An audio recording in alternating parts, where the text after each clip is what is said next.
I use this picture to show you how much self-control a toddler has. They don't have a whole lot of self-control, okay?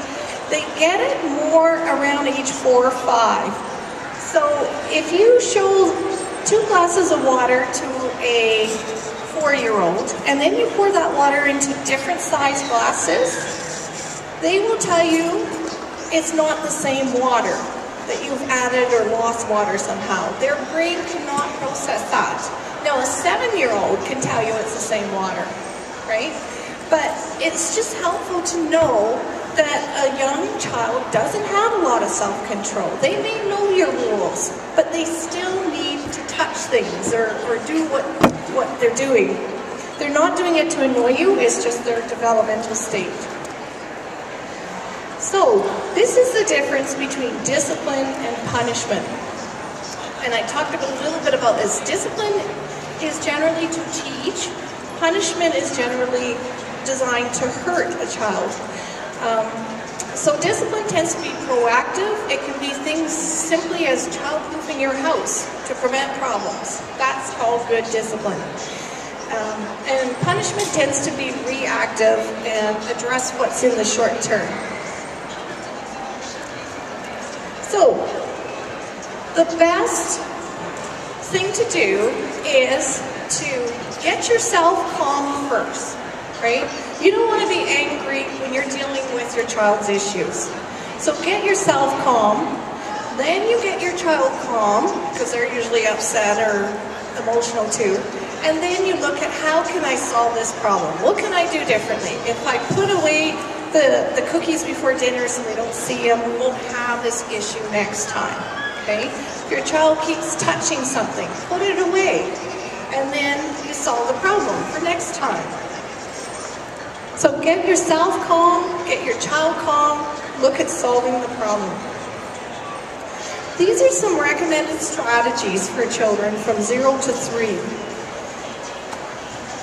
Probably, I think my most favorite is the one in yellow called Carry and Restrain, because they don't listen very well at that age, okay? Their little bodies are just doing what they want to do. And the best thing you can do is scoop them up and take them with you where you want to go, right? I've spent numerous times carrying my kids out of stores and play places because they don't want to leave. They don't listen to your reasoning, but that's what you do. And after around age 4, they start getting more reasonable. Then you can reason with them, you can tell them, you can teach, but again, without a lot of expectation that they're going to understand.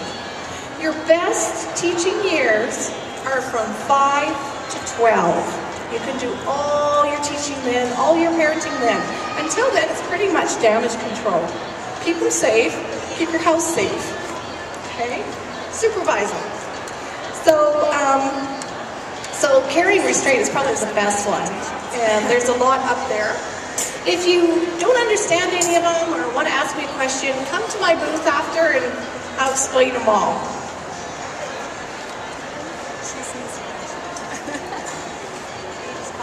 For ages 4 and up, there's some recommended strategies. And again, like I said, they're starting to get that brain development and a measure of self-control that a lot of these can be very good discipline strategies. So notice I don't have spanking up there.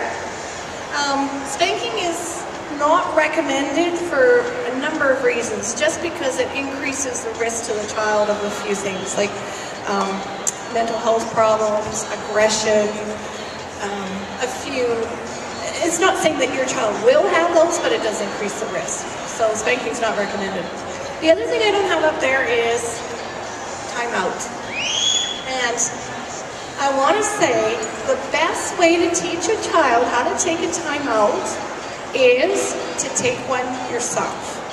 And that is so good to get yourself calm and be in a position where you can think things through and look at the issue. Okay? So by timeout, I don't mean 1 minute per year of your age. Gosh, for me, that would be like a 45-minute timeout. Yay! I love it. But, and there's lots of ways to take a timeout when you have babies and toddlers underfoot. Sometimes it's more of a psychological timeout, but if you can, take your time out, and you're modeling to your kids, this is what people do to regain their self-control. It's much more effective to model it than to force them to one. So we don't recommend timeouts just because they're used so differently with people. We like to call it time in. So when you're calm, you're more able to comfort your child, and they're more able to learn.